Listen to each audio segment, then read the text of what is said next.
यहाँ पर बॉलीवुड के एक मशहूर डायरेक्टर जिनके घर के बाहर फायरिंग होती है और फायरिंग में रोज नए खुलासे हो रहे हैं। एक और बड़ा अपडेट इस पूरे मामले में आया है क्योंकि लॉरेंस बिश्नोई गैंग ने कुछ दिनों पहले पोस्ट करके हमले की जिम्मेदारी ली थी और अब एक तस्वीर सामने आई है जिसमें लॉरेंस बिश्नोई गैंग के कुछ शूटर जो है वो फायरिंग करते हुए भी दिखाई दे रहे हैं। तो रोहित शेट्टी के घर फायरिंग केस में ये बड़ा खुलासा हुआ है, तस्वीरें भी सामने आई है। लॉरेंस बिश्नोई गैंग ने फायरिंग की थी और इसकी जिम्मेदारी भी कुछ दिनों पहले पोस्ट करके ली गई थी और अब ये तस्वीर भी सामने आई है जिसमें बताया जा रहा है कि जो लोग दिखाई दे रहे हैं वो लॉरेंस गैंग के शूटर है और इन्हीं शूटर ने रोहित शेट्टी के घर पर फायरिंग की थी।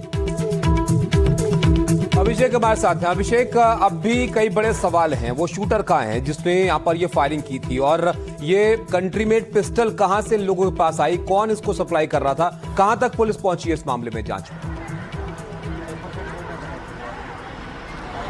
देखिए, लगातार जब से पूना से अरेस्ट किए गए हैं तकरीबन 4 से 5 लोग और उनको लेकर के पूरी जांच चल रही है और मास्टरमाइंड जिसे बताया जा रहा है शुभम लोनकर, जिसने पूरे घटनाक्रम को अंजाम दिया, कहीं ना कहीं उन लोगों को फाइनेंस मुहैया कराया, पैसे दिए, स्कूटर दी गई, स्कूटर पूना से लाई गई थी, जिस तरीके से जो स्कूटर यूज़ की गई है और जो अभी खबरें पता चल रही है, जो इन्वेस्टिगेशन में सूत्र बता रहे हैं साफ तौर पर हाईटेक वेपन जिसको कहते हैं एक आधुनिक पिस्तौल का जो यूज़ किया गया और उसको लेकर के 5 राउंड फायर किए गए और बेहद ही खतरनाक वेपन वो बताया जाता है जिसकी जो बुलेट है वो लंबी तौर पर पहुंच सकती है और घातक हो सकती थी।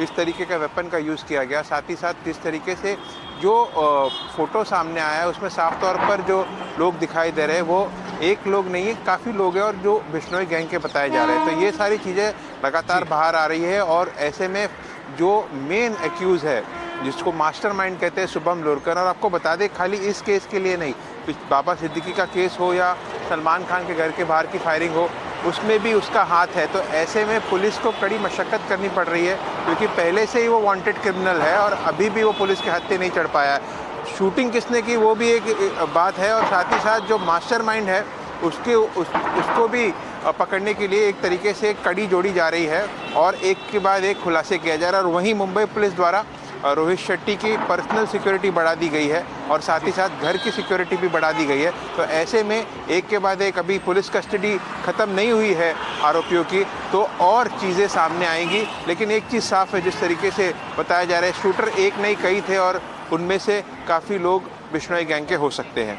बिल्कुल, और यही एक बड़ा कंसर्न भी है इस पूरे मामले के अंदर। अभिषेक, अब देखिए जांच आगे बढ़ती है तो और चीजें स्पष्ट यहाँ पर होंगी, लेकिन आयुषी यहाँ पर एक गैंग का नाम सामने आना और एक के बाद एक यहाँ पर बड़े नाम बड़ी हस्तियों को टारगेट करना, इससे एक बार फिर से सवाल खड़ा होता है कि मुंबई में पिछले कुछ दिनों से अंडरवर्ल्ड की बात जो फिर से होने लगी है, क्या इसमें फिर से कुछ फिक्र की बात पैदा हो रही है? सलमान खान के दुश्मन लॉरेंस बिश्नोई गैंग ने फिल्मकार रोहित शेट्टी के घर पर फायरिंग की और फायरिंग करके खुलेआम बॉलीवुड को चेतावनी दे दी। बिल्कुल, अब देखिए रोहित शेट्टी के घर पर फायरिंग के मामले में रोज कई खुलासे हो रहे हैं।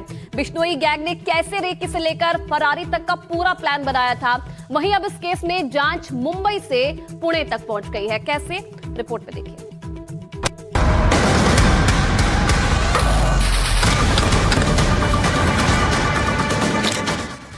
सलमान का दुश्मन, बॉलीवुड में सनसनी। क्या बिश्नोई गैंग देख रहा बॉलीवुड पर राज का सपना?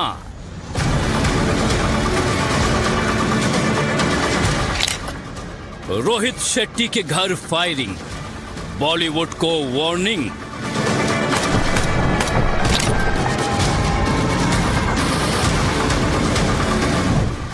दो साल से भी कम समय में मुंबई में ये 3 बड़ी घटनाएं होती हैं।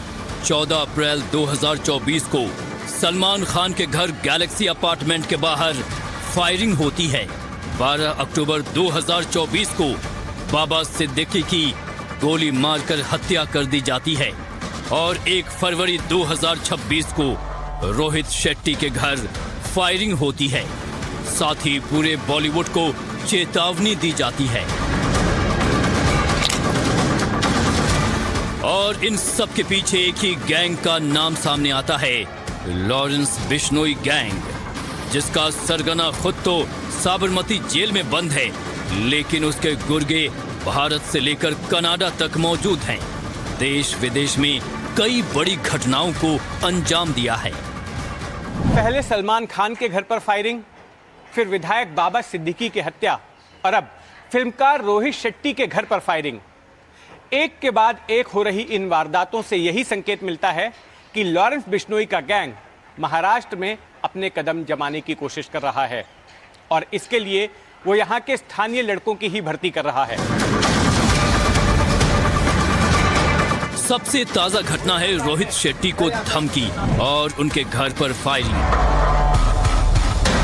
शेट्टी टावर पर शूटआउट की जांच तेजी से बढ़ी है और इसके तार मुंबई से पुणे तक दिख रहे हैं। क्राइम ब्रांच की जांच जैसे जैसे आगे बढ़ी, कई अहम बातें सामने आई हैं। सूत्रों के मुताबिक हमले से पहले लॉरेंस गैंग ने जुहू में रेकी कराई। शेट्टी के घर और आसपास के रास्तों, एंट्री एग्जिट पॉइंट्स और पुलिस मूवमेंट पर खास नजर रखी गई थी।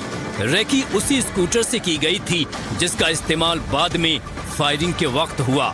प्लान ये था कि वारदात के बाद शूटर बिना रुके आसानी से निकल सके। ये स्कूटर पुणे से खरीदा गया था। घटना के 3 सीसीटीवी फुटेज आए हैं जिनमें स्कूटर पर शूटर दिख रहा है। वो स्कूटर चलाता हुआ दिखता है, स्कूटर को पार्क करता हुआ दिखता है, पैदल जाता हुआ दिखाई देता है। उस शूटर ने कैसे काम किया इसका भी पता चला है। बताया जा रहा है कि स्कूटर मुंबई तक पहुंचाने वाले आरोपियों को ये अंदाजा था कि वो किसी आपराधिक साजिश का हिस्सा हैं। लेकिन उन्हें ये जानकारी नहीं थी कि निशाना किसका घर है। इतना ही नहीं, ये भी सामने आ रहा है कि समर्थ लगातार शुभम लोनकर के संपर्क में था और सिग्नल ऐप के जरिए उससे बातचीत करता रहा। पुलिस के मुताबिक इन्हीं निर्देशों के आधार पर शेट्टी के घर के बाहर फायरिंग की पूरी योजना तैयार की गई। मुंबई के जुहू इलाके में डायरेक्टर रोहित शेट्टी के घर के बाहर फायरिंग एक सोची समझी साजिश लग रही है। मुंबई क्राइम ब्रांच सूत्रों के अनुसार इस पूरी साजिश की प्लानिंग कुछ महीनों पहले की गई थी और इस पूरे इलाके की रेकी भी आरोपी द्वारा की गई थी। रेकी के लिए एक स्कूटी का इस्तेमाल किया गया था और इसी स्कूटी से आरोपी पहले जुहू पहुंचा था और उसके बाद चलते हुए उसने फायरिंग की थी और इसी स्कूटी के साथ वो वहां से फरार हो गया था। मुंबई क्राइम ब्रांच सूत्रों के अनुसार मुंबई क्राइम ब्रांच को ये साजिश लॉरेंस बिश्नोई गैंग की लग रही है और अभी भी मामले में क्राइम ब्रांच उस शूटर की तलाश कर रही है जिसने डायरेक्टर रोहित शेट्टी के घर के बाहर फायरिंग की थी। फिलहाल मुंबई क्राइम ब्रांच इस साजिश से जुड़े हर कड़ी को जोड़ने में जुटी है और फरार आरोपी की तलाश तेज कर दी गई है। साथ ही इस बात की भी आशंका तेज हो गई है कि क्या मुंबई को और खासकर बॉलीवुड को लॉरेंस गैंग कंट्रोल करना चाहता है। ताबिश इस पूरी घटना को लेकर सवाल ये उठ रहा है क्योंकि इससे पहले हमने लॉरेंस बिश्नोई का एक पोस्ट देखा था जिसमें ये कहा जा रहा था कि बार बार धमकाया जा रहा था रोहित शेट्टी को, लेकिन ये अभी तक खुलासा नहीं हो पा रहा है कि किस बात को लेकर रोहित शेट्टी को धमकाया गया। और ये सक्रियता सवाल खड़े करती है जो हमने भी आखिर में बताया कि क्या ये जो गैंग है मुंबई को कंट्रोल करने की कोशिश कर रहा है। मुंबई में एयरपोर्ट पर बीती रात एक बड़ा हादसा टल गया है। यहाँ पर मुंबई के छत्रपति शिवाजी महाराज अंतर्राष्ट्रीय एयरपोर्ट पर आप देखिए बीती रात एक ऐसी घटना हुई जिसने सबको फिक्र में डाल दिया एक बार फिर से विमान यात्रा को लेकर। हवाई अड्डे पर हादसा होते होते यहां पर बचा। एयर इंडिया और इंडिगो की 2 यात्री विमानों के बीच विंग टिप यानी पंखों के सिरे आपस में टकरा गए। देखिए आप, दो विमान कितना नजदीक यहां पर आ गए और ये जो विंग्स हैं ये आपस में छू गए इन विमानों के। एक बड़ी दुर्घटना पर हो सकती थी। घटना के वक्त दोनों विमानों में यात्री भी सवार थे और राहत की बात यहां पर यह रही कि इस घटना में कोई यात्री जो है हताहत नहीं हुआ है, सब लोग सुरक्षित हैं। ये बड़ी राहत की बात है। लेकिन इस तरह विमानों का करीब यहां पर आ जाना, ये क्या लापरवाही थी, क्या इसकी वजह थी, बहरहाल ये तो जांच होगी तब पता चलेगा। लेकिन विमान हादसों में अभी आपने देखा कुछ वक्त पहले एक बड़ा हादसा हो गया जिसमें अजित पवार की जान चली गई और उसके बाद फिर इस तरह की घटना यहां पर हो जाना ये हवाई सेवा को लेकर गंभीर चिंता पैदा करती है।